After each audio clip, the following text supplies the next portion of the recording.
What would you do if every door to your dreams slammed shut? Ethan Marshall, a determined entrepreneur, faces rejection after rejection from the banking world. But instead of giving up, he builds Skyline Financial, a company designed to lift up underserved communities.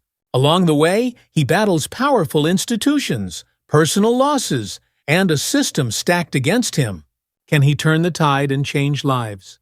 Curious to see how Ethan defies the odds? Subscribe and comment below with your thoughts on what happens next.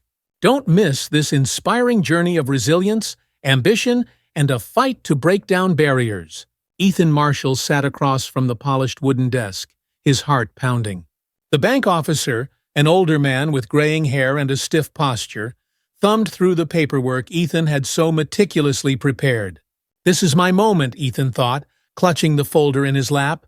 Had spent months crafting the perfect business plan, countless late nights calculating projections, consulting mentors, and adjusting strategies. It was all laid out in front of the officer, the proposal for his fintech startup, Skyline Financial.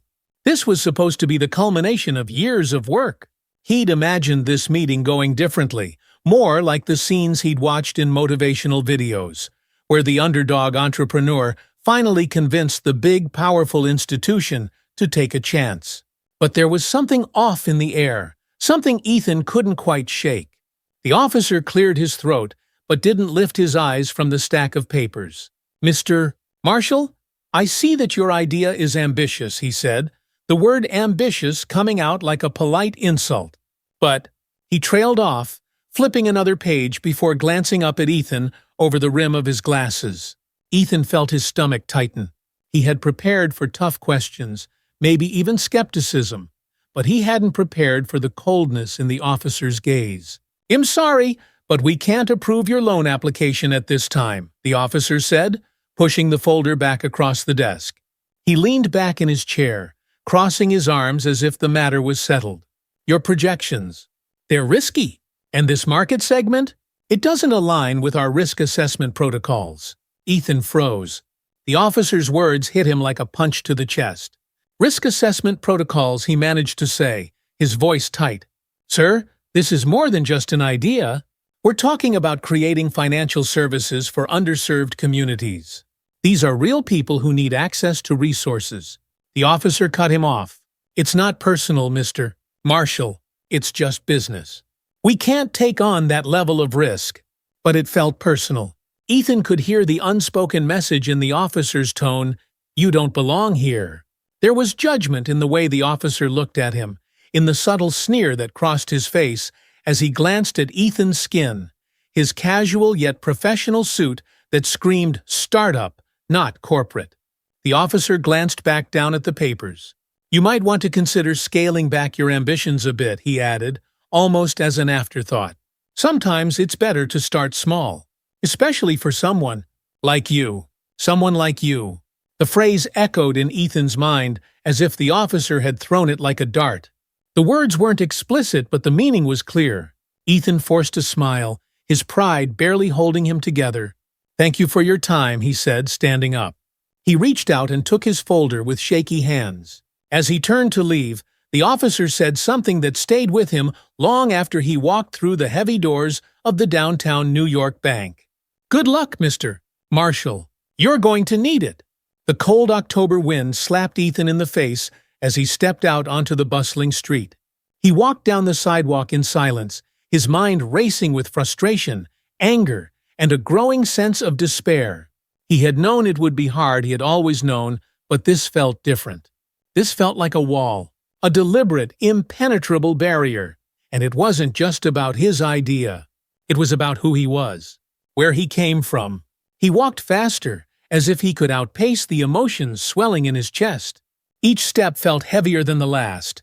The buzz of the city around him was a blur, cars honking, people rushing past, life moving on as if nothing had happened.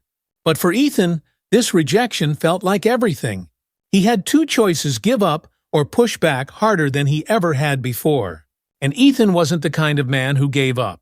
Later that night, Ethan sat on the worn-out couch of his small Brooklyn apartment, staring blankly at the stack of papers in front of him.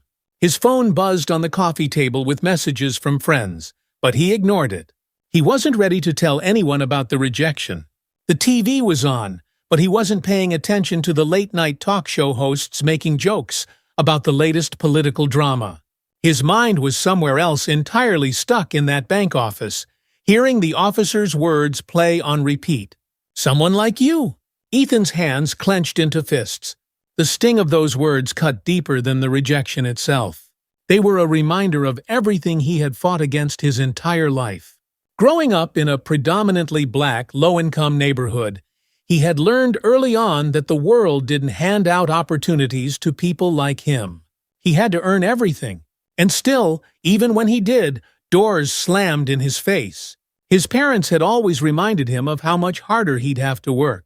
"Son, the world's going to see you as less, no matter how much you prove yourself," his father had once said, his voice full of both pride and sadness.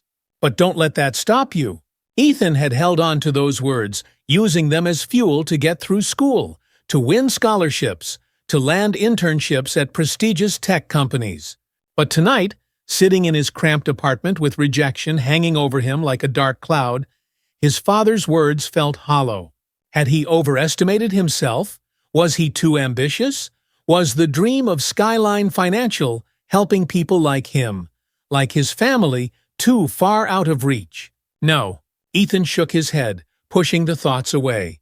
He had to snap out of it. Giving up wasn't an option. He pulled his laptop toward him, opening up his business plan again. As he stared at the financial projections, the pages blurred before his eyes. It wasn't just about getting the numbers right. He had to prove something. Not just to the bank, but to himself. To his community. A text message from his friend Jake flashed on his screen. "Hey man, how'd the meeting go?" Ethan hesitated before typing back, "Not good." "Got rejected." Jake's reply came quickly. "Damn. Let's talk." Ethan sighed. Jake was always the optimist, always ready with a plan. They'd been roommates in college, and Jake had been there through every step of Ethan's dream. Maybe he could help Ethan see a way out of this. The next day, Ethan met Jake at their favorite cafe in Brooklyn. Jake was already sitting at a small corner table, his laptop open and a half-finished coffee in front of him. His thick-framed glasses reflected the glow of the screen as he scrolled through something on his computer. "Man, that sucks about the bank," Jake said as soon as Ethan sat down. "But it's not the end of the road. It never is."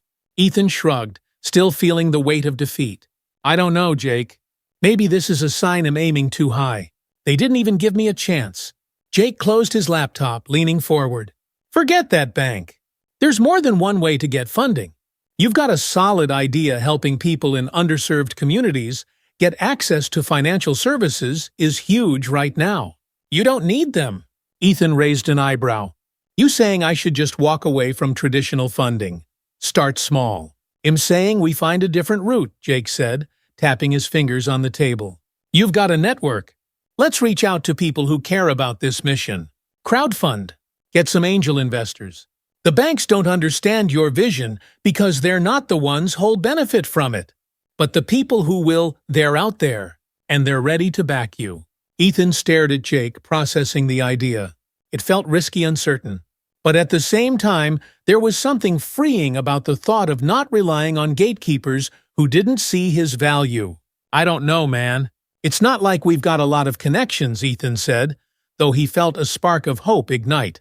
"And even if we did, I'm not sure we can raise enough to launch Skyline." Jake grinned, a mischievous glint in his eye. "Well, start small, one step at a time. Besides, what have we got to lose?" Ethan knew Jake was right. They didn't have much to lose, and they had everything to gain.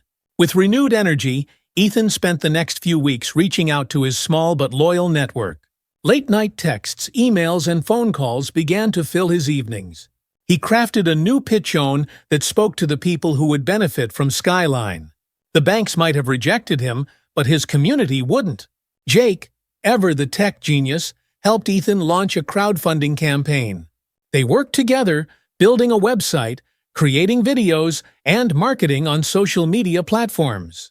It was all about telling the story, why this platform mattered, not just for Ethan, but for the thousands of people like him who deserved access to financial resources. At first, progress was slow. A few donations trickled in, 50 here, 100 there. Ethan was thankful, but it wasn't enough. The goal felt so far away. Then, something unexpected happened. A local journalist, Lydia Banks, caught wind of Ethan's story. She had been covering economic disparities in Black communities for years and saw potential in what Ethan was trying to do. After a brief interview with Ethan, Lydia published an article highlighting his mission. It was the break they needed. Suddenly, the donations picked up. People shared the campaign, and contributions started coming in from across the country. Ethan watched in disbelief as their funding goal approached. Within 2 months, they had raised enough money to officially launch Skyline's beta version. It wasn't the full-scale operation Ethan had originally envisioned, but it was a start. The day Skyline Financial's beta platform went live, Ethan felt a surge of pride he hadn't experienced before.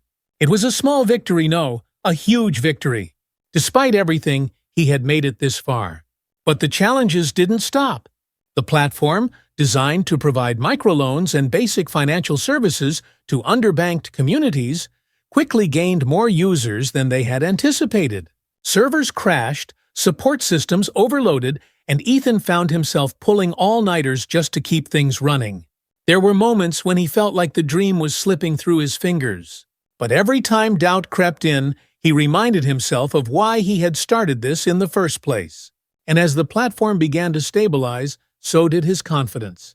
Yet just as things were starting to improve, Ethan's phone buzzed with an email that made his heart sink. A major financial institution was threatening legal action, claiming that Skyline was operating in violation of lending regulations. Ethan's hands shook as he read the email, the weight of everything crashing down on him once again. Was this it? Was it all about to fall apart? Ethan stared at his computer screen, the email still open. The legal notice from the financial institution seemed to mock him. It threatened to unravel everything he had built in the past few months.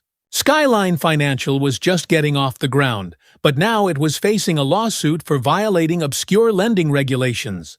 Regulations that, to Ethan's knowledge, were being bent by traditional banks all the time. Jake sat across from him in their makeshift office, an unused conference room in a co-working space. They'd spent the past several weeks camping out here, fueling their work with coffee and determination. Now Jake leaned back in his chair, shaking his head. "This is messed up, man," Jake said, rubbing his face in frustration. "They're coming after you because they're scared. You're threatening their business." "They don't even see me as a threat yet," Ethan replied bitterly. "We're not even big enough to be on their radar like that." "Then why are they going after you?" Jake asked, sitting forward. "This is a power move. They're testing you, seeing if they can scare you into backing down." Ethan clenched his fists. He felt that Jake was right, but it didn't change the situation. The legal fees alone could cripple Skyline, let alone the cost of fighting a lawsuit. "I can't afford to fight this," he said quietly, the weight of those words pressing down on him. Jake gave him a look. "Can you afford to back down?" Ethan sighed, looking down at the table. That was the real question. Wasn't it backing down now would mean giving up on everything he had worked for, not just for himself, but for the people who needed Skyline. For the small business owners, the single mothers, the first-generation college graduates, all trying to break free from financial hardship. "I don't want to back down," Ethan finally said, his voice steady. "But I don't know if I can take this on alone." Before Jake could respond, Ethan's phone buzzed on the table. He glanced at the screen and felt his heart sink. It was his sister Monica. His father had been sick for a while, but the way Monica's messages had shifted in tone lately had Ethan worried. He picked up the call, stepping out of the room. "Hey," he said, his voice soft. "Ethan, Dad's not doing great," Monica said, her voice tight. "The doctors say it's getting worse." Ethan closed his eyes, the familiar ache of helplessness gnawing at him. He had been so wrapped up in Skyline that he hadn't visited home in weeks. "I'm coming this weekend," he promised, his throat tight. "I'll be there. Just be prepared," Monica said softly. "It's not like last time. He's weaker now." After hanging up, Ethan stood there for a moment, staring blankly at the wall. The pressure felt overwhelming. He was being pulled in too many directions, his business, his family. the lawsuit. It all felt like too much. Returning to the conference room, Jake gave him a questioning look, but Ethan just shook his head. Personal stuff. But it's fine. Jake didn't press, knowing when to give Ethan space. Look, Jake said, leaning forward. If we're gonna fight this, we need a plan. And we need help. Help came in the form of a phone call a few days later. Ethan was in his cramped apartment, sitting on the edge of his bed, when his phone buzzed. He didn't recognize the number, but something told him to answer. Ethan Marshall, the voice on the other end asked. Yes, Ethan replied cautiously. This is Alex Kramer from Next Gen Ventures. I've been following your progress with Skyline Financial, and I think you're onto something huge. Ethan's heart skipped a beat. Next Gen Ventures was a venture capital firm known for backing innovative tech companies. He had heard of Alex Kramer, of the few VCs focused on supporting underrepresented founders. Ethan sat up straighter, suddenly feeling a surge of adrenaline. I appreciate that, Ethan said, trying to keep his voice steady. We've been working hard. I can tell, Alex said. Look, I know you're dealing with some legal issues. I've seen companies in your position before. What you're doing is disruptive, and that scares the traditional players. But I believe in your vision, and I'd like to help you take Skyline to the next level. Ethan's mind raced. Could this be the break he needed? But he also knew there was always a catch. What's the deal? He asked cautiously. I'm willing to offer you significant funding to scale Skyline, Alex said. But I'll be straight with you. We'd need to grow fast. You'd have to make some sacrifices, shift focus to profitability first. Maybe expand outside the community you're targeting now. Ethan's stomach twisted. Shift focus. Expand outside his community. He knew what that meant, catering to wealthier customers, diluting the mission he had set out to achieve. The whole point of Skyline was to serve those who had been left out of the traditional financial system. I need to think about this, Ethan said, trying to buy himself time. Of course, Alex replied, his voice smooth. But just remember, this is an opportunity to grow quickly. I believe you could change the financial landscape, but it's going to take real resources to make that happen. After ending the call, Ethan sat in silence. This could be his way out of the legal mess, a way to secure the future of Skyline. But at what cost? The next day, Ethan met with Jake and Kendall in their office space. He told them about Alex's offer, watching their reactions carefully. Man, that sounds like a deal with the devil, Jake said, shaking his head. They're asking you to sell out. Kendall, always the strategist, leaned back in her chair. It's tempting, though. You could grow Skyline faster than we ever imagined. Ethan knew Kendall had a point, but Jake's words stuck with him. It did feel like a sellout move. He would lose control over the company's direction and, more importantly, over its mission. But without more resources, he wasn't sure how much longer they could hold on. The pressure was mounting, but Ethan made his decision. He wouldn't compromise the mission of Skyline. He called Alex back the next day and turned down the offer. It wasn't easy, especially when Alex tried to sweeten the deal, but Ethan stayed firm. Instead of relying on a venture capital firm that didn't share his vision, Ethan returned to his roots. He reached out to the community that had supported him from the beginning. This time, he didn't just ask for money, he asked for belief. He reached out to small investors, local activists, and nonprofit organizations that were aligned with his mission. He told them the story of Skyline and how they were going to change the game, not just for one community, but for many. Lydia Banks, the journalist who had covered Skyline early on, wrote a follow-up story about Ethan's refusal to sell out. The story went viral, and suddenly, Skyline was back in the spotlight. Within weeks, donations, grants, and smaller investments started pouring in. Ethan partnered with local Black-owned businesses and community leaders to host fundraisers, workshops, and financial education programs. People believed in Skyline because they saw themselves in its mission. By the end of the year, Skyline Financial was expanding rapidly. Ethan's team grew from a handful of volunteers and friends to a full-fledged staff. They moved into a proper office space in downtown Brooklyn, and the platform, once shaky and small, became a well-oiled machine. Skyline expanded its services to multiple cities, including Chicago, Detroit, and Los Angeles. The focus remained on providing financial services to underserved communities, microloans, credit-building programs, and educational resources designed to empower people to take control of their financial futures. Ethan's hard work paid off. He was invited to speak at national conferences, featured on tech podcasts, and even gave a TED Talk on financial equity and inclusion. His story inspired thousands, and Skyline became a symbol of what could be achieved when someone refused to take no for an answer. But with success came new pressures. The media attention, the speaking engagements, the constant travel, it all started to weigh on Ethan. He was grateful for the opportunities, but he was also exhausted. Every day felt like a fight to maintain the integrity of the company, to ensure that the mission remained at the forefront. One night after returning from a conference in San Francisco, Ethan sat alone in his office, staring out at the city lights. He should have felt on top of the world, but instead, he felt the growing weight of responsibility. There were thousands of people counting on him, no employees, investors, customers. He ran his hands through his hair, the exhaustion hitting him like a wave. For the first time in months, he wondered if he had bitten off more than he could chew. Could he really keep this up? Despite Ethan's mounting success, he couldn't shake the growing pressure that was bearing down on him.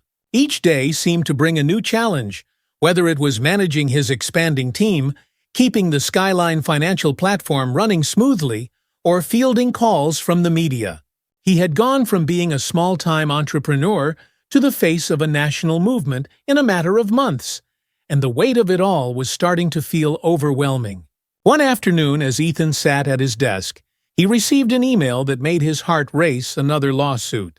This time, it was from a different financial institution, accusing Skyline of encroaching on their services and violating the same predatory lending regulations that larger companies were using to crush smaller competitors.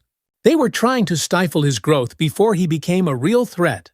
Ethan slumped back in his chair, staring at the screen.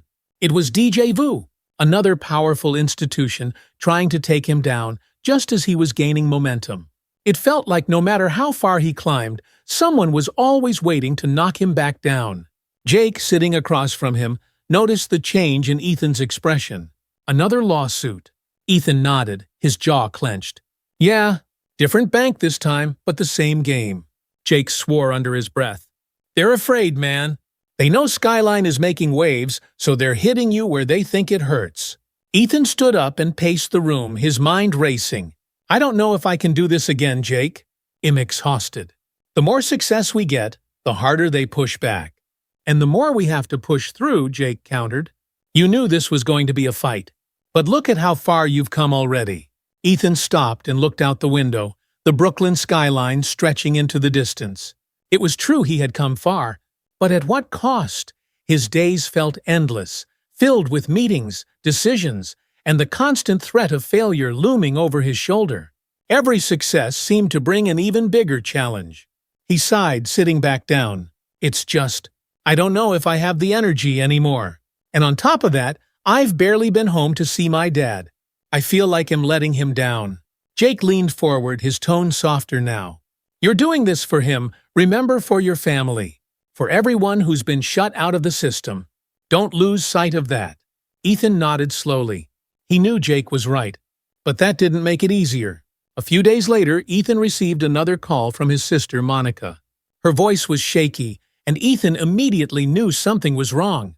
Ethan, you need to come home. It's Dad? The words hit him like a freight train. His father's health had been declining for months, but Ethan had been so consumed by work that he had convinced himself there was still time to visit, time to make things right. But now that time had run out. Without hesitation, Ethan booked the first flight back to his hometown. The cityscape of Brooklyn blurred behind him as he left, but for the first time in a long while, Skyline was the last thing on his mind. As the plane touched down, Ethan felt a knot in his chest tighten. He had built a company from nothing, had become a voice for change, but standing outside the hospital doors, he felt helpless. Inside, Monica was waiting for him. Her eyes were red, her face pale. She didn't need to say anything. Ethan could see the truth in her expression. His father had passed away that morning. The weight of the moment crushed him. As he stood by his father's bedside, Ethan felt a flood of emotion, grief, guilt, regret.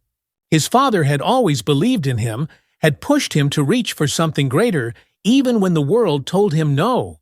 But now, in the quiet of that hospital room, Ethan wondered if he had been chasing the wrong dream. He had poured so much of himself into Skyline, but in doing so, he had missed the moments that truly mattered.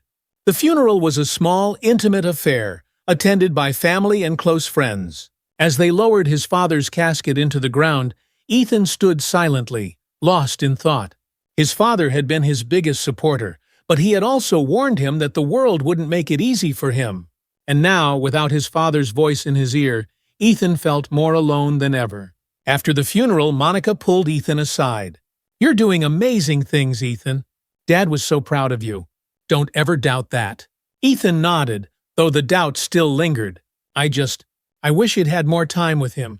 Monica gave him a sad smile. "He knew you were out there making a difference. That's what mattered to him. He always said, 'Ethan's going to change the world.' And I believe he was right." Returning to Brooklyn after the funeral was bittersweet. Ethan felt the loss of his father like a heavy shadow, but it also reignited something inside him. His father had always believed in his potential, and now it was time to honor that belief. He couldn't let the lawsuits, the exhaustion, or the pressure break him. Not when so many people were counting on Skyline. He called a meeting with his core team, Jake, Kendall, and a few others who had been with him from the beginning. They gathered in the conference room, the mood somber but determined. "We've got another lawsuit coming our way," Ethan said, his voice steady but firm. "But I'm not backing down. We're going to fight this just like we fought the first one." Kendall nodded. "We've been here before. We know the game they're playing. But this time we're not alone," Ethan continued. "We've got more support now. We've got a community behind us. And we've got resources. I've been talking to some nonprofit legal aid organizations that are willing to help us fight this case." Jake raised an eyebrow. "Pro bono?" Ethan nodded. "They believe in what we're doing. They see Skyline as part of a larger movement. This isn't just about us anymore, it's about changing the system." The team exchanged determined glances. They had been through the ringer already, but this felt different. They weren't the scrappy underdogs anymore. They were a force to be reckoned with. With the legal battle underway, Ethan refocused his energy on growing Skyline. The lawsuits had only strengthened his resolve to disrupt the financial industry, and now he wanted to take it even further. One afternoon, Ethan sat down with Maya Johnson, a prominent civil rights lawyer and activist. She had been following Skyline's progress and wanted to discuss a potential partnership. "I've been watching what you're doing with Skyline, and it's impressive," Maya said, sipping her coffee. "But I think there's an even bigger opportunity here." Ethan raised an eyebrow. "What do you have in mind?" "I'm talking about taking this national," Maya said, leaning forward. "Not just expanding the platform, but expanding the mission. You've already built something that's changing the game for underserved communities. Now it's time to bring in other players' advocacy groups, nonprofits, even local governments. We need to turn Skyline into a full-scale movement for financial justice." Ethan's mind raced. He had always envisioned Skyline as a tool for empowerment, but he had never considered the broader possibilities Maya was suggesting. "You think we could make that happen?" Maya smiled. "I know we can. You've got the platform, Ethan. Now we just need to build the infrastructure around it." For the next few weeks, Ethan and his team worked tirelessly to form new partnerships.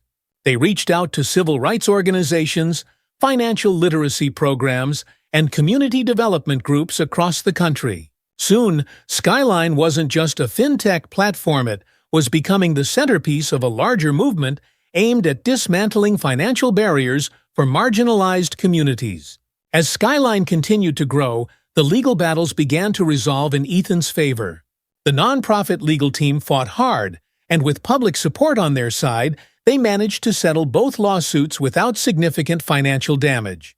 It was a huge win, not just for Skyline, but for the message it sent. Skyline wasn't going anywhere. With the legal issues behind them, Ethan and his team launched a new initiative, Skyline Academy.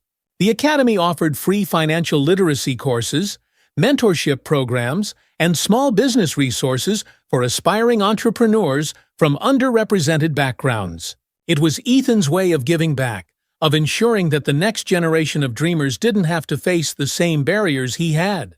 The Academy's launch was a massive success. Local and national media outlets covered the story, and soon, Skyline was being hailed as a leader in financial inclusion. The platform's user base exploded, with people from all over the country signing up for services. One day, while Ethan was reviewing the numbers in his office, Jake burst in with a grin on his face. "Dude, you're not going to believe this." What Ethan asked, looking up. Jake handed him a tablet. On the screen was a news article, Skyline Financial Hits $500 million valuation. Ethan stared at the screen in disbelief. $500 million! He had gone from being denied a simple loan to running a company worth $500 million. It was surreal. But more than the numbers, what mattered most to Ethan was the impact. Skyline had helped thousands of small business owners secure loans, build credit, and take control of their financial futures. Communities that had been systematically denied access to wealth-building tools were now thriving. It was everything Ethan had dreamed of and more. The success of Skyline wasn't just a win. For Ethan, it was a win for the people he had always dreamed of serving. As word spread about the platform's mission and impact, more communities reached out, eager for Skyline services. The company had grown beyond what Ethan had initially imagined, and now it was time to scale up. With the $500 million valuation and a growing user base, Skyline was poised for national expansion. Chicago, Detroit, and Los Angeles were just the beginning. Ethan and his team set their sights on smaller cities and rural communities that had long been ignored by traditional financial institutions. The goal was simple: make sure everyone, regardless of where they lived, had access to the tools they needed to build financial security. But with expansion came new challenges. One morning, as Ethan prepared for a meeting with potential partners in the Midwest, Kendall knocked on his office door. She looked concerned.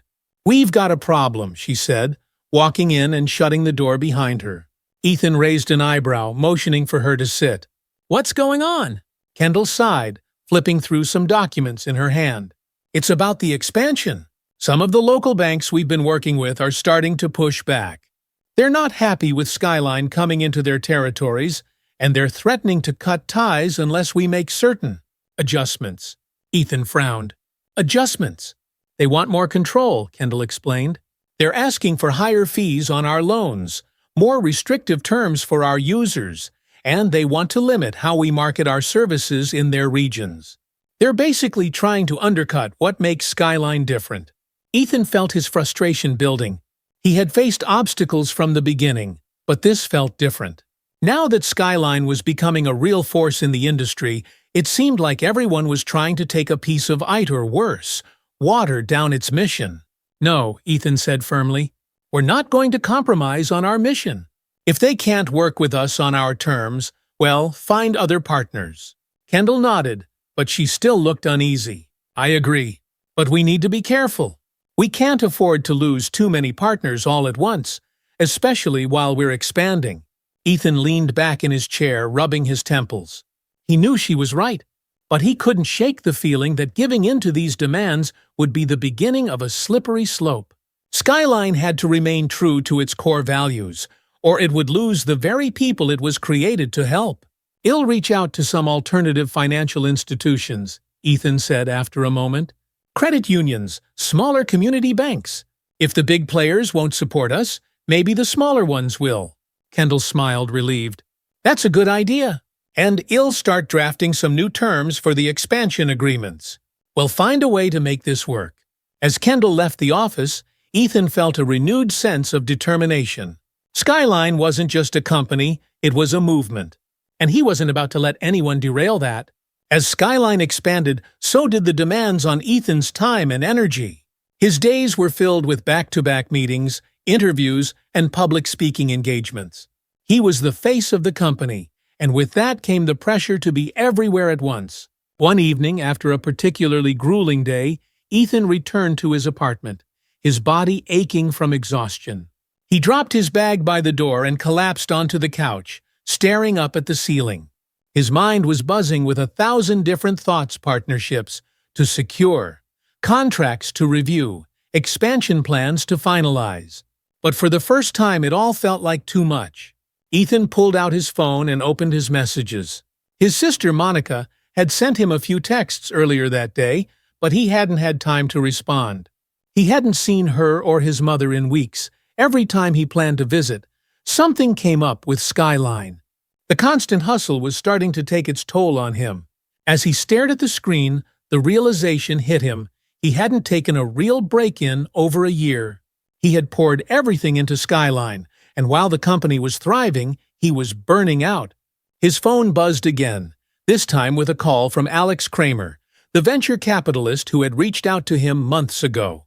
Ethan hesitated before answering.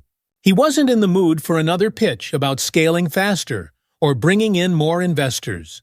"Ethan, how's it going?" Alex's voice was chipper, almost too chipper for Ethan's current state of mind. "I'm doing okay," Ethan replied, though the exhaustion in his voice was hard to hide. "Listen, I won't keep you long," Alex said. "I've been keeping an eye on Skyline, and I've got to say, you're killing it. But I wanted to talk about something. I think there's a huge opportunity here for you to take Skyline global. I've been in talks with some international investors, and they're very interested in what you're doing. We could be talking about taking your company to the next level: billions, not just millions." Ethan closed his eyes, the words swirling in his mind. Going global. $1 billion deals. It was the kind of offer most entrepreneurs would jump at. But all Ethan could feel was a wave of exhaustion crashing over him. "I appreciate the offer, Alex," Ethan said slowly. "But right now, I'm just trying to keep up with everything we've got going on here. Expanding nationally has been tough enough. I'm not sure I'm ready to think about going global just yet." There was a pause on the other end of the line before Alex replied, his tone a bit more serious. "I get it, Ethan. You've been working nonstop, and it's paying off. But don't let that momentum slip. Sometimes you have to seize the opportunity when it's right in front of you." Ethan sighed, rubbing his forehead. "I hear you, but I need some time to think about it." "Take your time," Alex said, though his voice sounded slightly disappointed. "But just know that these kinds of opportunities don't come around often. If you're ready to take that leap, you know where to find me." After hanging up, Ethan stared at his phone, feeling the weight of the decision hanging over him. Global expansion. It was tempting, but it also felt like more than he could handle right now. He needed to rest. He needed to recharge. But how could he, when the world was knocking on his door? A few weeks later, after taking some much-needed time off to visit his family and recharge, Ethan returned to Skyline with a fresh perspective. The break had done wonders for his mental and emotional health, and now he felt ready to tackle the next phase of the company's growth. Sitting in a meeting with Jake, Kendall, and the rest of the leadership team, Ethan outlined his new vision for Skyline. "I've been thinking a lot about where we go from here," Ethan said, looking around the room. "And I've realized something important. Skyline isn't just a company. It's a movement. And if we're going to keep growing, we need to focus on that. The mission has to come first above everything else." Jake nodded in agreement. "That's why people believe in Skyline. Because it's about more than just making money. It's about changing the game?" Ethan smiled. "Exactly. So from now on, every decision we make, whether it's about partnerships, investments, or expansion, has to align with our core mission. If it doesn't, we don't do it." Kendall raised an eyebrow. "Does that mean we're turning down any more offers, like the one from Alex?" Ethan nodded. "Yes, I've thought about it, and am not interested in going global just for the sake of it. Not if it means losing sight of why we started Skyline in the first place." The team exchanged glances, impressed by Ethan's conviction. They had always admired his ability to stay true to the company's mission, even when bigger opportunities came along. "What I want to focus on now," Ethan continued, "is expanding Skyline's impact here in the U.S. There are still so many communities we haven't reached yet, and I want to make sure we're serving the people who need us most." Kendall smiled. "That's what I like to hear. Let's make sure Skyline stays true to its roots." The decision to prioritize the mission over profit proved to be the right one. Over the next few months, Skyline continued to grow at a steady pace, but this time, the expansion felt more sustainable. Ethan and his team focused on deepening their connections with local communities, partnering with advocacy groups and nonprofits to offer even more resources to underserved populations. One day, as Ethan was wrapping up a meeting with potential investors, his assistant, Leah, burst into the room with a wide grin on her face. "You're not going to believe this," she said, holding up her phone. "We just got an offer from Pacific Capital Ventures." Ethan raised an eyebrow.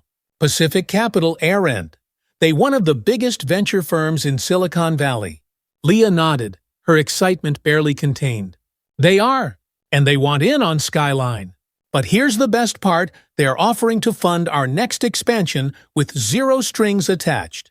No dilution of control, no demands for rapid scaling. They believe in our mission, and they're willing to back us without compromising it." Ethan stared at her in disbelief. It was the kind of offer that rarely came from firms as big as Pacific Capital. For them to invest without demanding control or forcing rapid growth was practically unheard of. "Are you serious?" Ethan asked, still processing the news. Leah grinned. "Dead serious. They're impressed with how we've stuck to our mission, and they want to support that."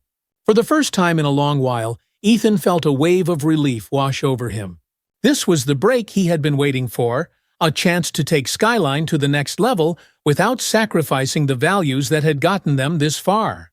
The deal was finalized within weeks, and with Pacific Capital's backing, Skyline was able to expand its services to even more cities across the country. The platform grew stronger, the user base larger, and the impact deeper. Ethan's decision to stay true to the mission had paid off in ways he never could have imagined. Ethan leaned back in his chair, looking out of his office window at the Brooklyn skyline. The sun was setting, casting a warm golden glow over the city. He had just finished another long day of meetings, interviews, and planning sessions for Skyline's next expansion. But unlike before, he didn't feel the crushing weight of exhaustion. He felt something different, something lighter. For the first time in years, he allowed himself to truly reflect on just how far he had come. Skyline had become more than a company, it had become a movement. A platform that had helped thousands of people access financial services they had been denied for years. Communities across the country were thriving, and the success stories poured in every day. Small business owners were securing loans, families were building credit, and first-time homebuyers were achieving their dreams, all because of Skyline's mission to level the playing field. But despite all the triumphs, something from Ethan's past still lingered, something he hadn't fully confronted. It was the memory of that rejection years ago from the bank that had refused to believe in him. The bank that had dismissed his idea, his passion, and his potential. That rejection had fueled him, had driven him to prove them wrong. But now, with Skyline valued at over $1 billion, the memory of that moment felt unfinished. It was a wound that had never fully healed. As if on cue, his assistant Leah entered the room with a folder in hand, her face a mixture of hesitation and excitement. "Ethan, there's something you need to see," she said, placing the folder on his desk. "It's a partnership proposal." Ethan raised an eyebrow, picking up the folder. "A partnership proposal from who?" Leah smiled, but there was a hint of irony in her expression. "It's from the bank that rejected you. They want to meet with you to discuss a possible partnership. They say they've changed their approach to supporting underrepresented founders, and they want Skyline to be part of that change." Ethan felt his stomach tighten. He opened the folder, skimming through the proposal. The bank was offering a significant investment to help Skyline expand globally. But more than that, they were positioning themselves as champions of financial inclusion. It was the same bank that had denied him the loan all those years ago, the same bank that had told him his idea didn't fit their risk profile. Leah could see the tension on Ethan's face. "I know it's a lot to take in. You don't have to decide anything now. But they've requested a meeting, and I thought you'd want to know." Ethan nodded, setting the folder down. "Thanks, Leah. I'll think about it." As she left the room, Ethan sat back in his chair, staring at the proposal. Part of him wanted to dismiss it immediately, to reject the bank the way they had once rejected him. But another part of him, perhaps the wiser, more experienced part, knew that this was an opportunity to confront the past and close that chapter of his life. The next morning, Ethan made his decision. He would meet with the bank, not because he needed their money, Skyline was thriving without them, but because he needed to confront the part of his journey that had started with their rejection. Ethan arrived at the towering glass building of the bank's headquarters, his heart racing with a mix of nerves and anticipation. The last time he had walked through those doors, he had been filled with hope and ambition, only to leave defeated and humiliated. But today, he wasn't the same person. Today, he was in control. As he stepped into the lobby, a bank representative greeted him with a warm smile and led him to a conference room. Inside, a group of executives sat around a large, polished table. At the head of the table was Richard Davis, the bank's new CEO, who had reached out to personally invite Ethan to the meeting. "Ethan Marshall," Richard said, standing to shake his hand. "It's an honor to finally meet you. We've been following your success with Skyline, and I have to say, it's nothing short of remarkable." Ethan shook his hand but remained guarded. He wasn't here for compliments. He was here to address what had happened all those years ago. "Thank you," Ethan said, taking a seat. "I appreciate the invitation, but let's not dance around the fact that this is the same bank that rejected my loan application when I was first starting out." The room went silent for a moment, and Richard's face grew serious. "You're right, and I want to start this meeting by acknowledging that. We made a mistake, one that I deeply regret. I wasn't the CEO at the time, but that doesn't excuse what happened. We failed to see the potential in your vision, and we failed to support an idea that has since changed thousands of lives."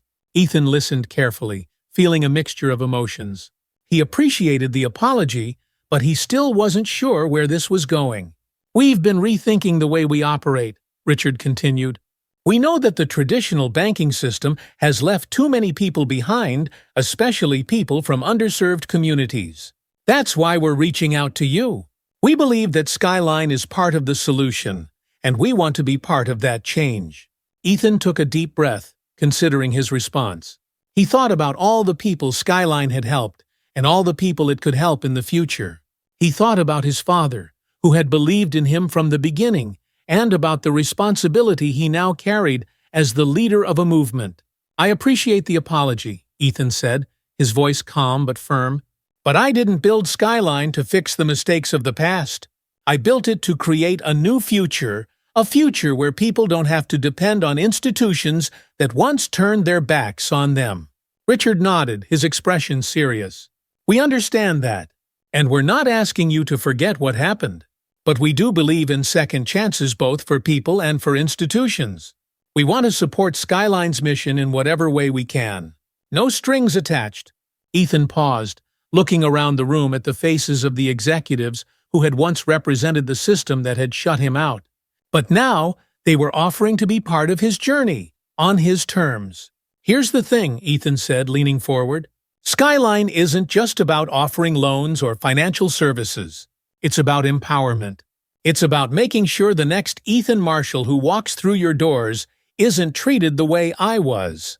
If you're serious about this partnership, then I need to know that you're committed to real change, not just lip service." Richard met Ethan's gaze. "We are, and we're willing to prove it. We'll partner with you to create new financial products that serve the communities Skyline supports. We'll invest in education and mentorship programs. And we'll do it all without compromising your mission." Ethan considered the offer for a moment longer. This wasn't about pride anymore, it was about legacy. If the bank was willing to use its resources to further Skyline's mission, then maybe this was the opportunity to turn rejection into redemption. "All right," Ethan said, finally breaking the silence. "But here's my condition. We make this partnership public. People need to know that the institutions that once shut them out are now part of the solution." Richard smiled. "Agreed." The announcement of the partnership between Skyline and the bank sent shockwaves through the financial world. Media outlets covered the story, praising the move as a symbol of progress and redemption. Ethan's story, once one of rejection, had now become one of reconciliation and hope. He wasn't just building a company anymore. He was reshaping the very system that had once shut him out. With the bank's resources, Skyline expanded its reach even further, launching new programs focused on financial education, small business development, and wealth-building opportunities for underserved communities. Ethan's vision had become a reality on a scale he had never imagined. But more than the numbers, it was the personal stories that mattered most to Ethan. Stories of people who had once been denied access to financial services, now building thriving businesses. Stories of families who had once struggled with debt, now buying their first homes. Stories of communities that had once been overlooked, now flourishing, thanks to the work Skyline had done. Ethan had built more than a company. He had built a legacy. 2 years later, Ethan stood on stage at the annual Skyline Summit, addressing an audience of thousands. Entrepreneurs, investors, community leaders, and policymakers had all gathered to hear him speak about the future of financial inclusion. As he looked out at the crowd, Ethan felt a surge of pride. This was more than he had ever dreamed of. But the most important part of the evening wasn't his speech, it was what came after. At the end of the summit, a young boy no more than 12 years old approached the stage, clutching a notebook in his hands. His eyes were wide with admiration as he looked up at Ethan. "Mr. Marshall," the boy said, his voice trembling with excitement. "I want to be like you someday. Can you sign this?" Ethan knelt down, taking the notebook from the boy's hands. He looked at the eager face in front of him, and for a moment he saw himself young, full of dreams, but unsure if the world would ever give him a chance. "You're going to do great things," Ethan said softly, signing the notebook. "And don't ever let anyone tell you otherwise." The boy beamed, clutching the notebook to his chest as he ran back to his seat. As Ethan stood up, he felt a swell of emotion. This was what it was all about, the next generation. The ones who would follow in his footsteps, but who wouldn't have to face the same barriers he had. Because of Skyline, because of the movement he had built, those doors were now wide open. Years later, Skyline Financial had grown into a multi-billion-dollar company with a presence in every major U.S. city. It had transformed the lives of countless people, from entrepreneurs to everyday families. But for Ethan, it was never about the money or the valuation. It was about the impact, about creating a system that worked for everyone, not just a select few. On the rooftop of Skyline's headquarters, Ethan stood looking out at the city below.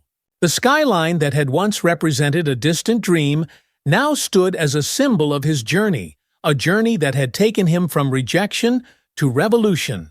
As the sun set over the city, Ethan knew that the best was yet to come. The next generation was rising, and thanks to the work he and his team had done, they wouldn't have to face the same obstacles he had. They had a chance to rise. And that, more than anything, was Ethan's greatest success. The years that followed cemented Ethan Marshall as more than just a successful entrepreneur. He became a symbol of resilience, a trailblazer who had broken through the barriers placed in his way, and shattered the glass ceiling not just for himself, but for thousands of others. His story was featured in books, documentaries, and keynote speeches at major financial and tech summits across the world. But to Ethan, the accolades were never the end goal. What mattered most were the lives he had touched, the people who had used Skyline to change their own futures. As he walked through the hallways of Skyline Financial's bustling headquarters, he was reminded daily of the impact his company had made. Ethan stood on the rooftop of Skyline's headquarters, gazing out at the sprawling skyline of Brooklyn. It had been 5 years since the partnership with the bank that once rejected him, and the transformation was undeniable. The bank had indeed lived up to their promise, working alongside Skyline to introduce programs that promoted financial literacy, affordable loans, and entrepreneurial support in underserved communities. The effects were visible in the city itself. Once disadvantaged neighborhoods had begun to thrive. Small businesses, once pushed to the fringes, now occupied the heart of local economies. Families that had been denied financial opportunities for generations were now building wealth, sending their children to college, and buying their first homes. It wasn't just a personal victory. For Ethan, it was a collective win for the people who had once been left behind. Skyline Financial had grown into a tech giant, but Ethan remained committed to keeping its soul intact. The company was known not just for its cutting-edge technology, but for the integrity behind it. Under his leadership, Skyline stayed true to its mission, providing accessible, affordable financial services to underserved communities across the country. Every decision, every partnership was rooted in that guiding principle. The company had expanded into new areas, offering financial planning services, investment education, and even a scholarship program for students from low-income backgrounds pursuing careers in business and technology. Skyline Academy, the educational arm of the company, had become a beacon for young people eager to learn financial literacy skills and build a brighter future for themselves and their families. Ethan had assembled a team of like-minded leaders who understood the importance of maintaining Skyline's mission. Kendall had taken on a larger role as Chief Strategy Officer, ensuring that the company's growth was always aligned with its core values. Jake had spearheaded new innovations in financial technology, pushing Skyline to the forefront of the fintech space without compromising its heart. But even as the company soared, Ethan knew that the true impact of his work couldn't be measured in numbers or headlines. It was measured in the stories of the people Skyline had empowered. Ethan had never forgotten where he came from. Despite his success, he frequently visited his old neighborhood, where his journey had begun. The small, close-knit community in Brooklyn had shaped him, and he made sure to give back in every way he could. Over the years, Skyline had invested in local schools, created after-school programs for young entrepreneurs, and funded initiatives to help small businesses grow. One sunny afternoon, Ethan stood in front of his former high school, a place that held both painful memories of struggle and the seeds of his ambition. Today, however, it looked different.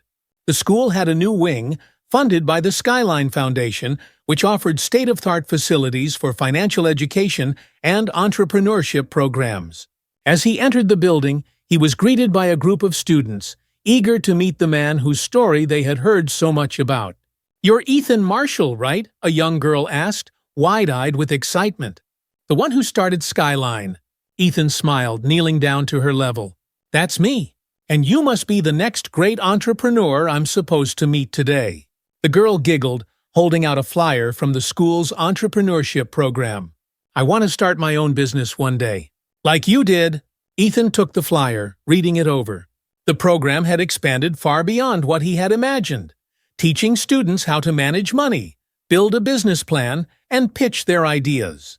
It was exactly what he had needed when he was younger. "You're already on the right path," Ethan said, handing her back the flyer. "And remember, you don't have to wait until you're older to start. You can begin right now.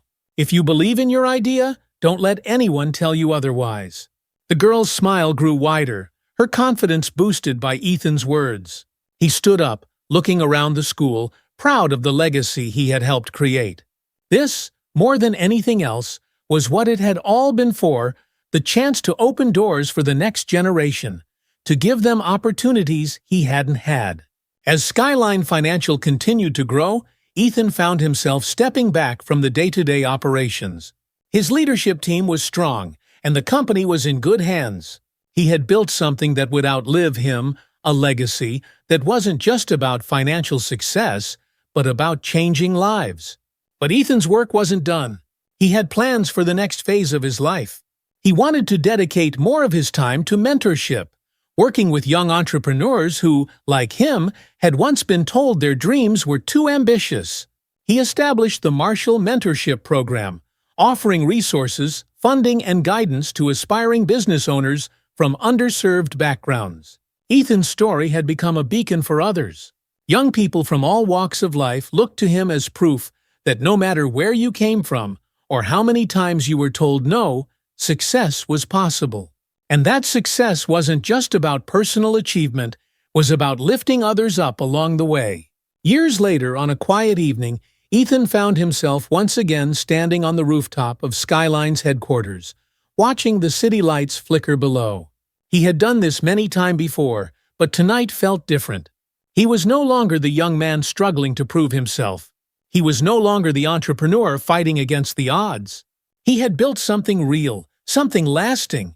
The city, once a daunting and distant dream, now stretched out before him as a testament to what he had accomplished.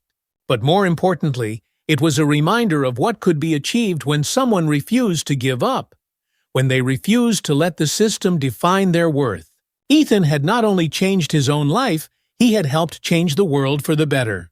And as the cool breeze swept across the rooftop, he knew that the best part of his journey wasn't the wealth or the accolades. It was the knowledge that he had made a difference. Ethan took a deep breath, the weight of the years lifting off his shoulders. He had built a future where young people wouldn't have to struggle the way he had. They would have the tools, the support, and the belief in themselves to rise. And that, he realized, was the true measure of success. As the sun dipped below the horizon, casting a final golden glow over the city, Ethan smiled. The work he had started would continue long after he was gone, carried forward by the people and communities he had helped empower. This was only the beginning of a new era. Thank you for following Ethan Marshall's inspiring journey from rejection to revolution. If this story resonated with you and you'd like to see more uplifting, motivational stories of resilience, innovation, and success, make sure to hit that subscribe button. Don't miss out on our latest content stories that inspire, challenge the status quo, and remind us all of the power of determination. Like, share, and subscribe to stay connected and join the conversation. Your support helps us continue bringing you more amazing content. The battles she had fought and won weren't just for her. They were for every woman, every person of color, every marginalized individual who had ever been made to feel like they didn't belong. And now they were coming together, sharing their stories, and creating a movement. By the end of the evening, Naomi felt energized in a way she hadn't expected. The fight for workplace equality wasn't over, it was just beginning. But now she wasn't fighting alone. As the months passed, Naomi's work continued to grow.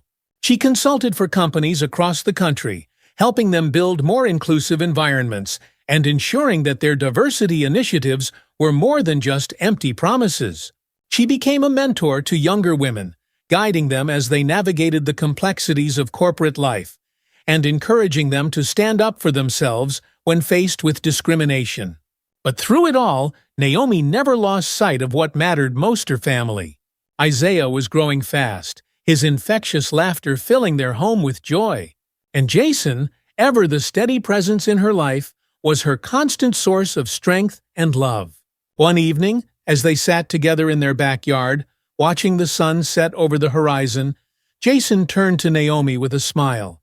"Do you ever stop and think about how far you've come?" he asked, his voice full of pride. Naomi glanced at him, her heart swelling. "I do," she admitted. "Sometimes it feels like a lifetime ago that I was sitting in Ethan's office, wondering how I was going to survive. But now, looking at everything we've built, I'm grateful. I'm grateful for the fight because it brought me here. It gave me a voice, and it gave me the chance to make a real difference." Jason smiled, pulling her close. "You've changed so much, Naomi. And you've changed the world around you, too." Naomi rested her head on his shoulder, the quiet contentment of the moment washing over her. She had fought for her future, for her son's future, and for the future of countless others who deserved better. And though there was still much work to be done, she knew that she had laid the foundation for something lasting, something that would continue to grow long after her battle was over. As Isaiah grew older, Naomi often thought about the kind of world she wanted him to inherit. She had spent years fighting for justice, for equality, for fairness, and now she was determined to pass those values on to her son. One afternoon, as they sat together in the park, Naomi watched Isaiah play in the grass, his laughter ringing out in the afternoon air. She smiled, her heart full of love and hope for the future. Isaiah toddled over to her, holding up a flower he had picked from the ground. "Mama," he called, his voice full of joy. Naomi took the flower from him, brushing a strand of hair away from her face. "Thank you, sweetheart," she said, pulling him into her lap. As she held her son close, Naomi realized that her journey wasn't just about changing the corporate world, it was about creating a better world for him, for all the children who would one day walk in her footsteps. She wanted him to grow up in a world where people were judged by their character, not by the color of their skin or their gender. A world where everyone had an equal chance to succeed. And as she sat there, with Isaiah in her arms and the future stretching out before them, Naomi knew that her fight had been worth it.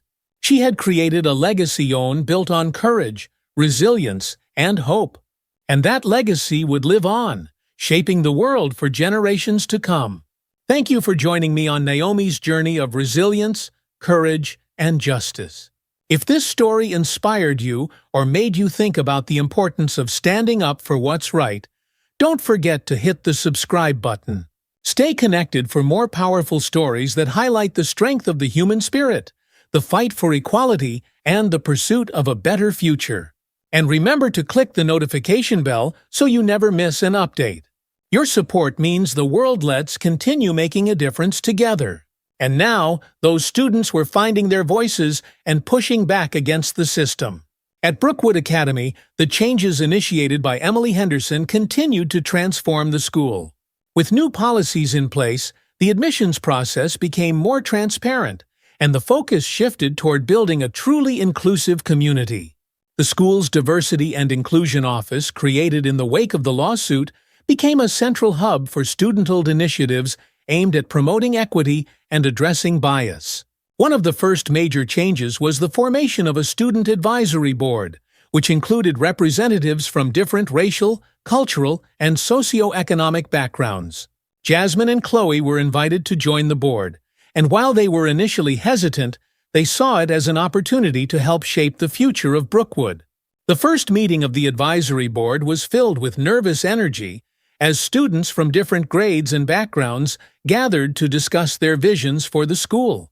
Jasmine, who had always been more outspoken, took the lead, while Chloe offered her quiet but insightful input. "We need to make sure that the changes we're making aren't just on paper," Jasmine said during the meeting. "It's not enough to change the admissions process, we need to change the way people think. We need to create a culture where everyone feels like they belong, no matter who they are." The other students nodded in agreement, and soon the conversation flowed freely, with ideas for workshops, cultural events, and mentorship programs aimed at fostering understanding and unity within the student body. Under Emily's leadership, Brookwood also began reaching out to communities that had been historically underrepresented at the school. They partnered with local organizations to recruit students from diverse backgrounds and provided scholarships to ensure that financial barriers wouldn't prevent deserving students from attending. Emily herself worked tirelessly to rebuild trust within the Brookwood community. She held regular town hall meetings with parents and faculty, where she addressed concerns and shared updates on the school's progress. She made it clear that Brookwood was committed to becoming a leader in educational equity. And while some parents remained resistant, the majority embraced the changes. One afternoon, as Jasmine and Chloe were leaving school, they stopped to talk with Emily, who was walking across the campus. "You've both done so much to help make these changes happen," Emily said, her voice warm with admiration. "Brookwood is better because of you." Jasmine smiled, feeling a sense of pride. "It wasn't just us. A lot of people fought to make this happen." "True," Emily replied, "but you were the spark that ignited the change."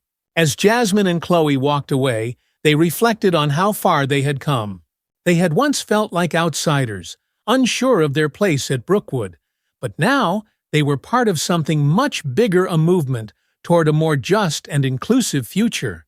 While Brookwood Academy was undergoing a transformation, the Carter family was focused on rebuilding trust, both within their own family and in the community. The emotional toll of the lawsuit and the public scrutiny had been immense, but now that the battle was behind them, they were beginning to heal. Ethan and Vanessa, who had always been a strong team, took time to reconnect with each other and with their daughters. They made a conscious effort to spend more time together as a family, away from the pressures of their respective careers. Weekend trips, family dinners, and quiet evenings at home became a regular part of their routine. For Jasmine and Chloe, the process of rebuilding trust within themselves was more personal. The past year had tested their resilience, but it had also taught them important lessons about their own strength and the power of their voices. Jasmine, who had always felt the need to prove herself academically, began to let go of the idea that her worth was tied to her achievements. She realized that her place at Brookwood wasn't something she had to justify, it was something she had earned. She also started to explore her interests outside of academics, joining the school's debate team and getting involved in student government. Chloe, who had struggled with anxiety and self-doubt, found solace in her art. She began to use her creativity as an outlet for her emotions, expressing through painting and drawing what she couldn't always put into words. Her art teacher noticed her talent and encouraged her to showcase her work in the school's annual art exhibit. "I didn't think anyone would want to see my stuff," Chloe admitted one afternoon as she showed her parents one of her latest paintings. Vanessa smiled, admiring the vibrant colors and intricate details of Chloe's work. "Your art is beautiful, Chloe. You have a gift, and the world deserves to see it." With her parents' encouragement, Chloe agreed to submit her work to the exhibit. On the day of the event, as students and parents wandered through the gallery, Chloe watched nervously from the sidelines, unsure of how her art would be received. But as people stopped to admire her paintings, offering compliments, and asking about her process, she felt a sense of validation she hadn't expected. One of the visitors to the exhibit was Professor Reynolds, the board member who had supported the changes at Brookwood. He paused in front of one of Chloe's paintings, studying it carefully. "This is remarkable," he said, turning to Chloe with a smile. "You have a real talent." Chloe blushed, feeling both proud and shy at the same time. "Thank you. It means a lot." As the evening went on, Chloe realized that she had found her place not just as a student at Brookwood, but as an artist with a voice of her own. The Carter family had been through a storm, but they had come out stronger on the other side. With the lawsuit behind them and Brookwood Academy on a new path, they were ready to focus on what mattered most to each other. One summer evening, the family gathered in their backyard for a barbecue, a tradition they had started before the chaos of the lawsuit had consumed their lives. The smell of grilled food filled the air as they laughed and talked, enjoying the simple pleasure of being together. Jasmine and Chloe sat on the patio, reminiscing about their first day at Brookwood and how much had changed since then. "I never thought we'd get through all of that," Jasmine said, sipping lemonade. "But here we are." Chloe nodded, her eyes softening. "I'm glad we didn't give up. It was hard, but we made it." Ethan joined them, holding a plate of burgers and hot dogs. He smiled at his daughters, pride radiating from him. "You two are the strongest people I know. You fought for what was right, and you made a difference." Vanessa, carrying a bowl of salad, sat down beside Ethan. She placed a hand on his arm, her expression filled with love and gratitude. "We all made a difference, and we did it together." As the sun set, casting a warm glow over the backyard, the Carters sat around the table eating and laughing. The weight of the past year finally lifted. They knew that there would always be challenges ahead, but they were ready to face them together. That night, as Jasmine and Chloe sat outside, looking up at the stars, they reflected on how far they had come. They had been tested in ways they never could have imagined, but they had emerged stronger, more confident, and more certain of their place in the world. "I think we're going to be okay," Chloe said softly, her gaze fixed on the sky. Jasmine smiled, her heart full. "Yeah, we're going to be just fine." Months after the lawsuit had ended, the Carter family continued to move forward, both personally and professionally. Ethan's proposed bill on educational reform was gaining momentum in Congress, with support from lawmakers across the political spectrum. The bill aimed to establish nationwide guidelines for private school admissions, ensuring that no student would be discriminated against based on race, socioeconomic status, or background. On the day of the vote, Ethan stood in the Senate chamber, addressing his colleagues with the same passion that had driven him throughout the Brookwood case. "This bill is about fairness," he said, his voice steady but powerful. "It's about giving every child a fair shot at success.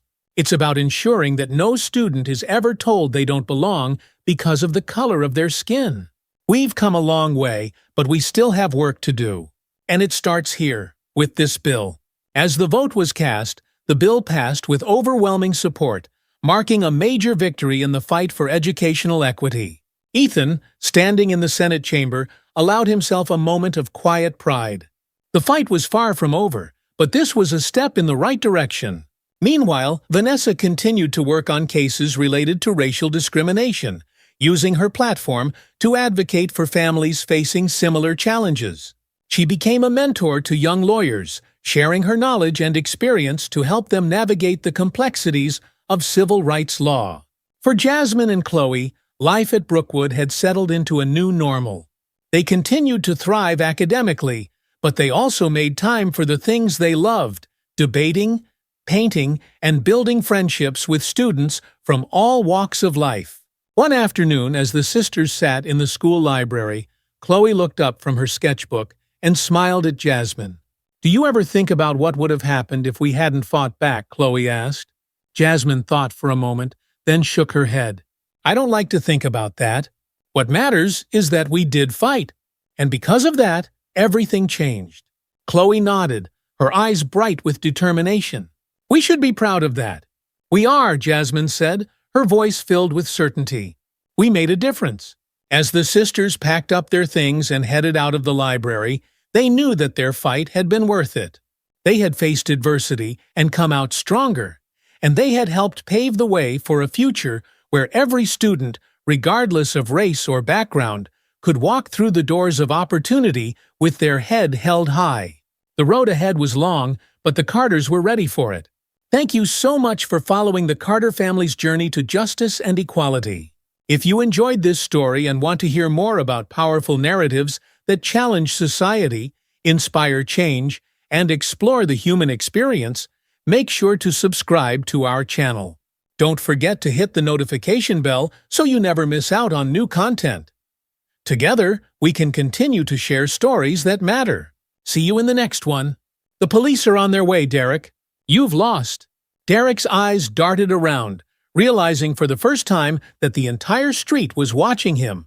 His bravado faltered, his shoulders tensing as he took in the growing crowd of neighbors, all standing together in a show of solidarity. For a moment, it seemed like Derek might lash out, might do something reckless.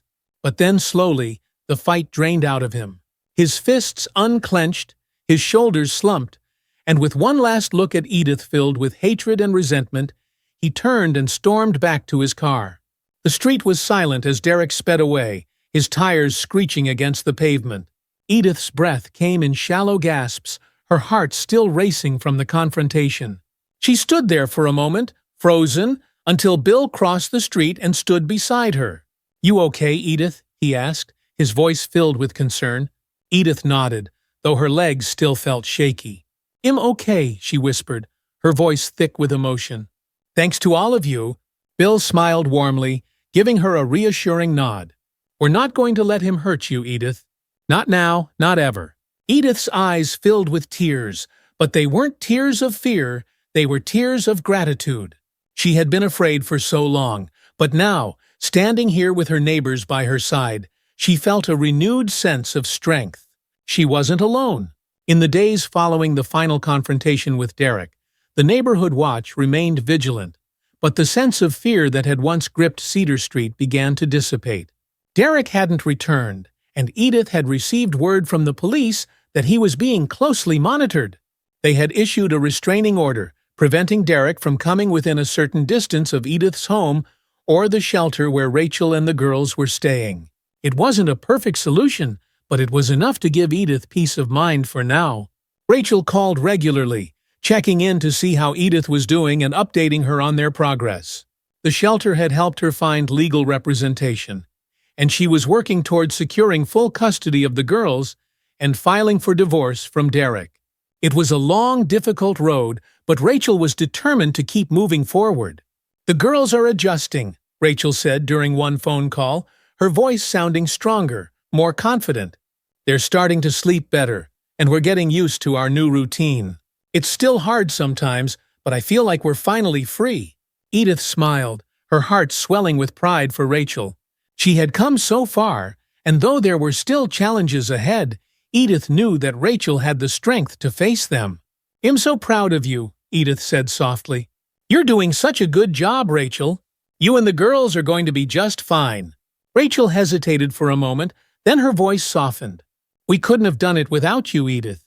You saved us. I'll never be able to thank you enough for everything you've done."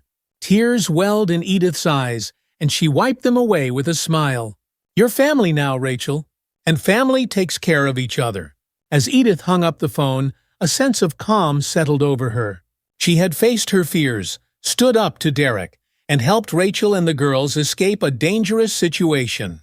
It hadn't been easy, but it had been worth it. Her home, once a place of quiet solitude, had become a symbol of strength and resilience. And her neighbors' sons, strangers, had become a community, united by a shared sense of purpose. Life on Cedar Street would never be the same again, but that was okay. Because now it is filled with hope, connection, and the promise of a better future. Edith smiled as she stepped out into her garden, the late afternoon sun casting a warm glow over the roses. She knelt down, her hands gently tending to the flowers, feeling the cool earth beneath her fingertips. There was still work to be done, but now she knew she wasn't doing it alone.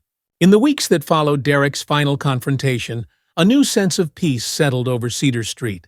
The neighborhood watch remained vigilant, but the need for constant worry had lessened as Derek's presence faded from their lives.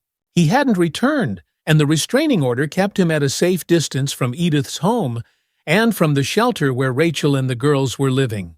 Edith found herself breathing easier with each passing day, the weight of fear slowly lifting from her shoulders. One crisp autumn morning, as Edith was pruning her roses, she heard the familiar ring of her phone from inside the house. She wiped her hands on her gardening apron and hurried to answer it, her heart lifting when she saw Rachel's name on the caller ID. "Rachel, it's so good to hear from you," Edith said, a smile spreading across her face as she held the phone to her ear. "Hi, Edith," Rachel replied, her voice filled with warmth. "I hope I'm not interrupting anything." "Not at all, dear. Just tending to the garden. How are you and the girls doing?" Rachel let out a small sigh, though it was one of relief rather than stress. "We're doing really well, actually. The girls are starting to settle in at school, and they're making new friends. We've been staying at the shelter for a while now, but I've been working with a caseworker. And, well, we found a place. It's a small apartment, but it's ours." Edith's heart swelled with joy at the news. "Rachel, that's wonderful. I'm so happy for you. I couldn't have done it without your help, Edith. Really? I mean it. You were there for me when I didn't know what to do. I'll never be able to thank you enough." "You've already thanked me more than enough, Rachel," Edith said gently. "I'm just glad you and the girls are safe and moving forward." "We are," Rachel agreed, her voice steady. "We still have some hard days, but we're starting to rebuild. I'm learning how to live without looking over my shoulder all the time. The girls, they've been through so much, but I think they're going to be okay." Edith felt a tear slip down her cheek, and she wiped it away with a smile. "You're an incredible mother, Rachel. You've given them the chance to have a better life, and that's the most important thing." "Thank you," Rachel whispered, her voice filled with emotion. "I wanted to ask, would you like to come visit us when we're settled into the apartment? The girls miss you, and I'd love for you to see our new place." "I'd love that," Edith replied without hesitation. "I can't wait to see how far you've come." After they said their goodbyes, Edith stood in the quiet of her kitchen, a deep sense of pride and peace settling over her. She had been part of something important, helping Rachel and her daughters escape a dangerous situation and start a new life. Knowing that they were safe and thriving gave Edith a sense of fulfillment she hadn't felt in a long time. But Edith also knew that healing wasn't just for Rachel and the girls. She, too, had been deeply affected by everything that had happened. For so long, Edith had lived in a world of solitude, wrapped in the memories of her past life with Richard. But now she realized that she had the power to create new connections, to make a difference in the lives of others. Her small, quiet world had expanded in ways she never could have predicted. A few weeks later, Edith stood in front of the door to Rachel's new apartment, her heart racing with anticipation. She held a basket filled with homemade cookies and a small potted plant, a housewarming gift for Rachel and the girls. As she knocked on the door, she couldn't help but feel a sense of excitement and pride. Rachel had taken such brave steps toward building a new life for herself and her daughters, and Edith was eager to see the progress they had made. The door opened, and there stood Rachel, her face lighting up with a wide smile. "Edith, you made it." "Of course I did," Edith replied warmly, stepping inside and hugging Rachel. "I wouldn't miss this for the world." The apartment was small but cozy, filled with the warmth and light that Edith had come to associate with Rachel. The walls were adorned with colorful artwork, some drawn by Lily and Ivy, and the space felt alive with the energy of a family building something new. Edith smiled as she took it all in, her heart swelling with pride for Rachel's resilience. "Look who's here!" Rachel called out. And moments later, Lily and Ivy came bounding into the room, their faces bright with excitement. "Grandma Edith!" they exclaimed in unison, rushing toward her and wrapping their arms around her. Edith laughed, bending down to hug the girls. "Oh, my dears, it's so good to see you." "We missed you," Ivy said, her voice small but filled with warmth. "Can you stay for dinner?" "I wouldn't dream of leaving before dinner," Edith replied, her heart swelling with affection for the girls. As they settled into the living room, Rachel brought out a pot of tea, and the four of them spent the afternoon catching up, laughing, and sharing stories. The girls proudly showed Edith their artwork, and Rachel talked about how they were adjusting to their new school and making friends. "They're doing so well," Rachel said, her voice filled with relief and pride. "I wasn't sure how they would handle all the changes, but they've been so strong. I'm so proud of them." "You should be proud of yourself too," Edith said gently. "You've created a safe, loving home for them. That's everything." Rachel smiled, her eyes glistening with tears of gratitude. "I still can't believe we made it. There were times when I thought we'd never get out, but now we have a chance at a real life." As the afternoon turned into evening, the conversation grew deeper, and Edith and Rachel found themselves reflecting on everything that had happened over the past few months. There had been so much pain, fear, and uncertainty, but now there was also hope. They had made it through the storm, and now they were standing on the other side, ready to rebuild their lives. "I never thought I'd feel free," Rachel admitted quietly, her voice heavy with emotion. "But now I wake up every morning knowing that I'm safe, that my girls are safe. And that's everything." Edith reached out and took Rachel's hand, squeezing it gently. "You deserve this peace, Rachel. You and the girls deserve all the happiness in the world." Rachel nodded, her eyes filled with gratitude. "And you deserve it too, Edith. You've been through so much yourself. You've given us a new start, and I hope you know how much that means to me." Edith smiled, her heart full. "We've given each other a new start." Later that evening, after dinner, and one last round of hugs from Lily and Ivy, Edith said her goodbyes and made her way back to her own home. As she walked down the quiet street, she felt a deep sense of contentment. Life had changed in ways she never could have predicted, but it was better now, richer, fuller, and filled with new connections. Rachel and the girls had become like family to her, and Edith knew that their bond would only grow stronger as they continued to support one another in the days ahead. As the autumn leaves began to fall and the air turned crisp, Edith found herself spending more time in her garden, reflecting on the past few months. So much had changed, not just for Rachel and the girls, but for Edith as well. Her life, once quiet and isolated, had been transformed by the relationships she had built and the strength she had discovered within herself. But with that transformation came a deeper understanding of the weight she had been carrying for so long: grief, the loneliness, the sense of being left behind. Richard's death had left a hole in Edith's life, one that she had tried to fill with routine and solitude. But now, with Rachel and the girls in her life, Edith realized that she didn't have to carry that weight alone anymore. One afternoon, as Edith sat in the garden with a cup of tea, she found herself thinking about Richard. She missed him every day, missed his laugh, his warmth, the way he had always made her feel safe and loved. But for the first time in a long time, Edith felt a sense of peace when she thought of him, peace in knowing that he would have been proud of her for everything she had done to help Rachel and the girls. As she sipped her tea, Edith decided it was time to visit Richard's grave. She hadn't been in a while, and she felt a strong pull to go to tell him about everything that had happened, about the new life she had found after all these years. The next day, Edith drove to the cemetery where Richard was buried. The drive was quiet, the fall colors painting the landscape in shades of gold and red. When she arrived, Edith made her way to Richard's headstone, a small smile on her face as she placed a bouquet of fresh roses at his grave. "Hello, love," she said softly, her voice filled with affection.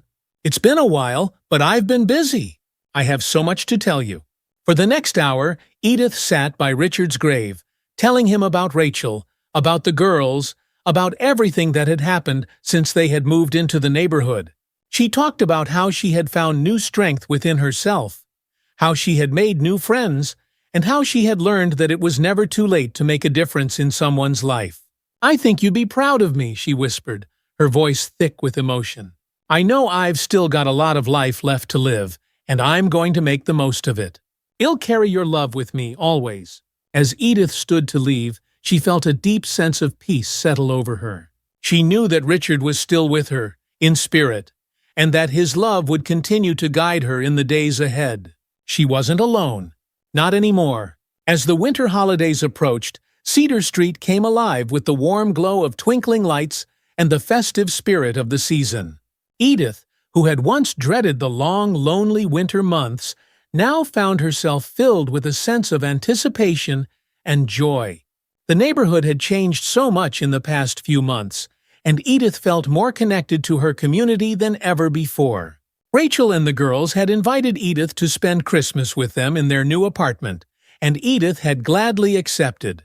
It was a far cry from the quiet, solitary holidays she had spent in years past, and she was looking forward to celebrating with people she cared about. On Christmas Eve, Edith arrived at Rachel's apartment with a basket full of gifts and homemade treats. The girls greeted her at the door, their faces bright with excitement, and Edith couldn't help but laugh as they pulled her inside. "We've been waiting for you," Lily exclaimed, her eyes sparkling with joy. Mom made hot chocolate. Edith's heart swelled with affection as she followed the girls into the cozy living room where Rachel was waiting with a warm smile. The apartment was decorated with twinkling lights and a small Christmas tree, and the air was filled with the comforting scent of cinnamon and pine. "Welcome, Edith," Rachel said, hugging her tightly. "We're so glad you're here." "I wouldn't want to be anywhere else," Edith replied, her voice full of warmth. As they sat together by the fire, sipping hot chocolate and exchanging stories, Edith felt a deep sense of contentment. This was what she had been missing for so long, a sense of connection, of belonging, of family. The evening passed in a blur of laughter, conversation, and warmth. The girls opened their presents with wide-eyed excitement, and Edith marveled at how far they had come since the dark days of living under Derek's control. They were happy, healthy, and full of life, and Edith knew that Rachel had done an incredible job of creating a safe, loving home for them. Later that night, after the girls had gone to bed, Rachel and Edith sat together by the fire, reflecting on everything that had happened over the past year. "It feels like a lifetime ago," Rachel said quietly, her eyes focused on the flickering flames. "Sometimes I still can't believe we made it out." "But we did." "You did," Edith corrected gently.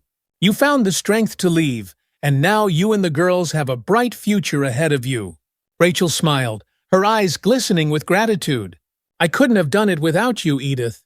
You were there when I needed someone the most, and I'll never forget that." Edith reached out and took Rachel's hand, squeezing it gently. "We've been there for each other, and we'll keep being there, no matter what comes next." As they sat together in the quiet of the night, Edith felt a deep sense of peace settling over her. The storm was over, and now it was time to move forward to embrace the future with open arms, knowing that they had all found the strength to survive and thrive. And in that moment, Edith knew that everything would be all right. Thank you for following along with Edith's emotional and inspiring journey. If you found this story moving or relatable, Make sure to hit that subscribe button so you don't miss out on more powerful stories like this. We'll be bringing you more heartwarming tales of resilience, community, and the strength of the human spirit. And don't forget to click the notification bell so you'll always be the first to know when new content is available. We value your feedback, so if you enjoyed this story, leave a like and share your thoughts in the comments below. Thank you for being part of our storytelling community, and stay tuned for more stories that remind us all that no matter how hard things get, we are never truly alone.